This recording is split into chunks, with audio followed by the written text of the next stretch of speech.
Welcome to our second edition of The Hill. I'm Brent Harris. The Missouri legislature is currently debating a bill that can have an impact on discrimination lawsuits filed in the state. The Hill's Amanda McCarter spoke with those sponsoring the bill, as well as those speaking out against it.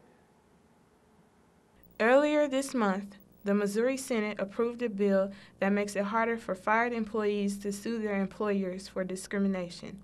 I talked to Senator Brad Lager, the sponsor of Senate Bill 188. What Senate Bill 188 does is it realigns it so that Missouri law and the federal law mirror each other.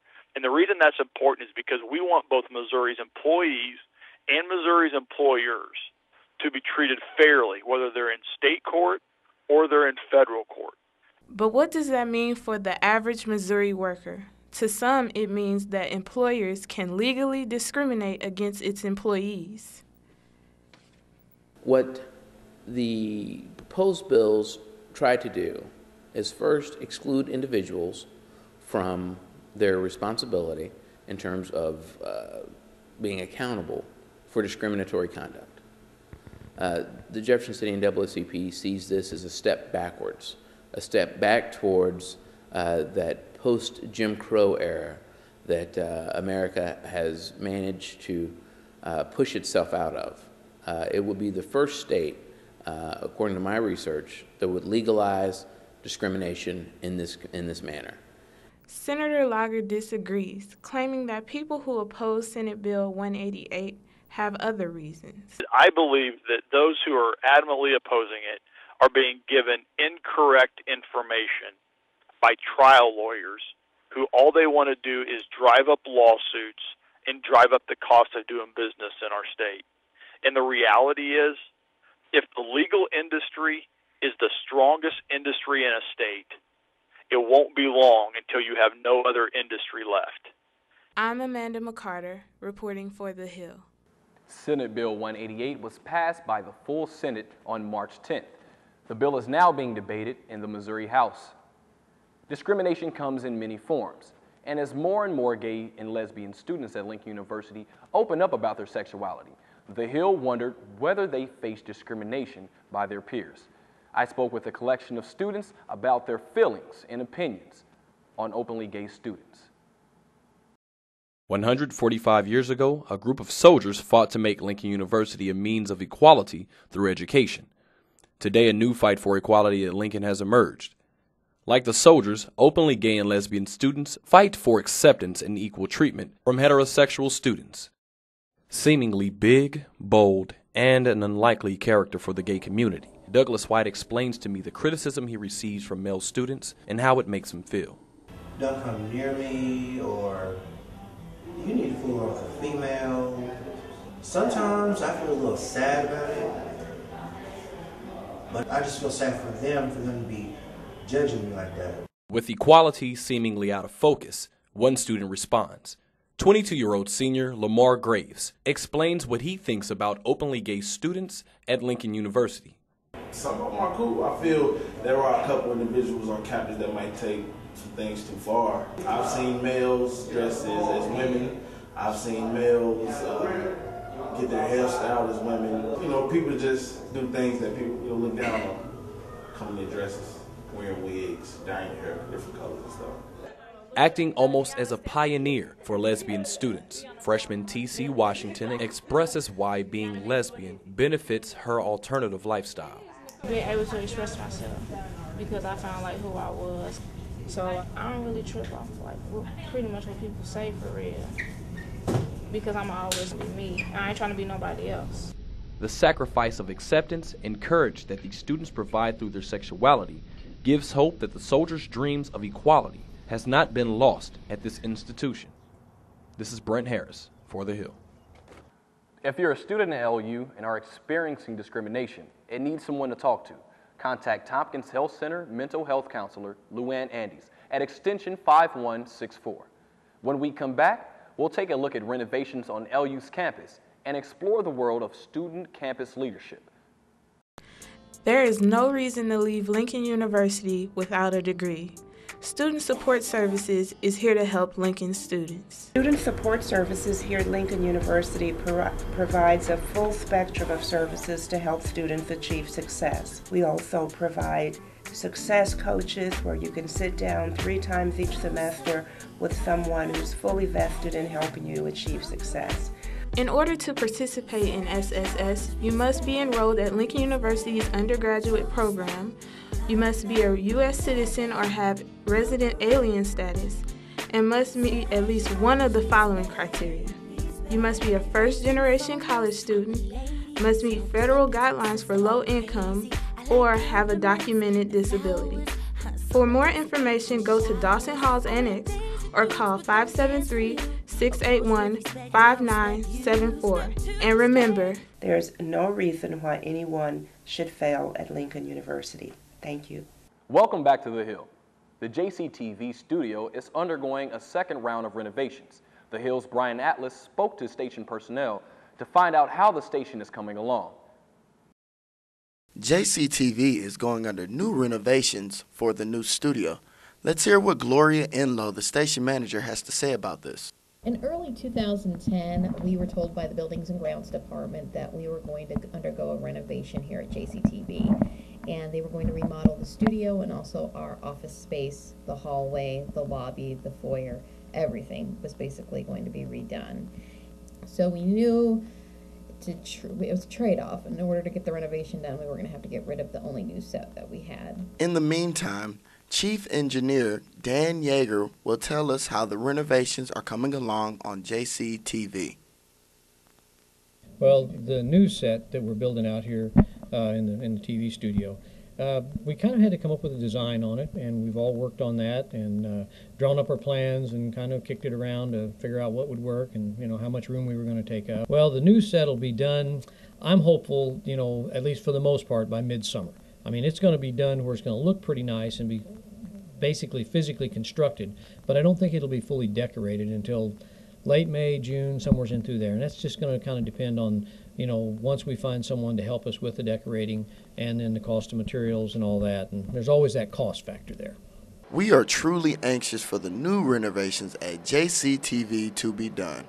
This is Brent Harris reporting from The Hill. Every spring at Lincoln University, students scramble to get their bid in for student leadership positions. However, over the last few years, participation has seemed to dwindle. The Hill's Regina Shields tried to figure out why that is. Is the Student Activities Office, which is currently right now holding campaign season for the upcoming positions for next year's Student Government Association, Mr. and Miss Lincoln University 2011, 2012, and positions for the 2011-2012 Royal Connections, Kings, and Campus Queens. LU's campus right now may have a poster here or two, very little interaction with the candidates running for these positions. I asked the student on his opinion why. The campaign season is really different from when I first started coming to Lincoln University. When I first came here, it was more of a, you can go out, set up laptops, your campaign team was out setting up laptops and getting everybody to vote. It was more involvement, student involvement. You get the community students to vote, everybody. It was like, probably like the campaign, like the total voters would be like 800 or somewhere around there. Whereas the previous year and this year, you only can vote if you use your email address, which is not, to me, the best way to do it, because it's certain students that know about the voting in the campaign season and who to vote for, and certain students that don't. So the students that don't won't even never look at their email and like see that it's time to vote. Greek organizations, too, are no longer running for these positions. I asked his opinion on why he thought so. Yes, I have noticed that. I took note of that. I think that's because more of the Greeks are not actually doing their job. I feel like, no offense to the Greeks, but they are not doing their job, as in what they founders stood up on to actually be the leaders of campus and all that. But also I think it's more of they are limited to so much, and they can't do as much. They got so many restrictions on their power. So, and also we don't have it here at Lincoln University. We don't have that many Greeks as well. So intake, I don't know, membership is low to me as when I first came here, and of course organization numbers have decreased as well as the organization period. Hopefully Greeks in the future will step back up and take responsibility for leadership positions among the campus. For more information about campaign season, Contact your Student Activities Office in the Scruggs Center for details regarding voting. Stay tuned for more of The Hill after this message. Let freedom ring from every hill and molehill of Mississippi, from every mountainside. Let freedom ring, and when this happens, when we allow freedom ring, when we let it ring from every village and every hamlet, from every state and every city, we will be able to speed up that day when all of our children, black men and white men, Jews and Gentiles, Protestants and Catholics, will be able to join hands and sing in the words of the old Negro spiritual, free at last, free at last, thank God Almighty, we are free at last. A new household waste center was opened in Jefferson City.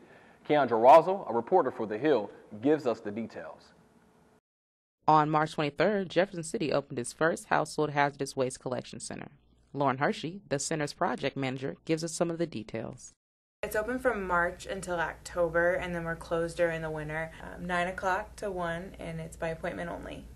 Not only will the hazardous waste collection center help Jefferson City residents, but others as well. It's a joint city-county project also, so all the residents from Cole County can bring their items to, and it just gives everybody an outlet for places to take things that they normally wouldn't know how to dispose of or would just let sit in their basement forever and not know what to do with. Lauren Hershey offers a couple tips on how to bring waste to the collection center. They can just bring them in whatever containers they're in. If they want to put them in boxes, that's fine. We don't really want people to bulk things like pesticides. Don't mix anything together, because a lot of these things have dangerous chemical compounds, and we don't want to put anybody in harm's way that doesn't need to be there. Once the center receives household waste, it will be both destroyed and reused. We'll recycle and reuse what we can, like the paint. We'll recycle as much of that as we can, and then once we get things picked up, they're picked up by PSC Environmental, and then they dispose of things properly, like they incinerate it or they reuse and recycle what they can too. The Household Waste Center is located at 2310 Hyde Park. To make an appointment, call the Community Development Department at 573-634-6564. For a complete list of items the center will accept, visit www.jeffcitymo.org. Beauty is in the eye of the beholder. Our very own Bruce Jenkins stopped by a local art gallery to see how one man turns discarded items into sculptures.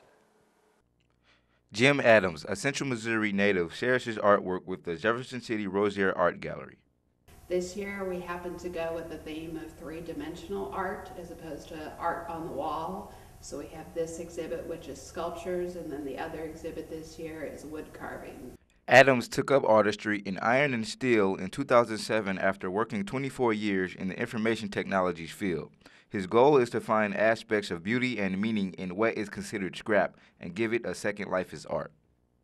Since we are a state historic site, I feel strongly about art that can also educate in some way, in terms of either being different or something. I feel that's a part of our mission is education as well. Because of our mission, that's almost as important as the type of art, as if we can use it as a way to educate the community on various types of art or various parts of history. That's as important to me as the type of art itself. Check out Jim Adams' art exhibit From the Scrap Pile. It begins March 1st through May 28th at the Rosier Art Gallery. It starts from 10 a.m. to 4 p.m. Tuesday through Saturday. This is Bruce Jenkins reporting for The Hill. The gallery is part of the Missouri State Park system. To learn more about exhibits at the Elizabeth Rosier Gallery, call the Missouri State Museum at 573-751-2854 or log into molestateparks.com. You want the real? Well, here's The Hill. I'm Brent Harris. Till next time.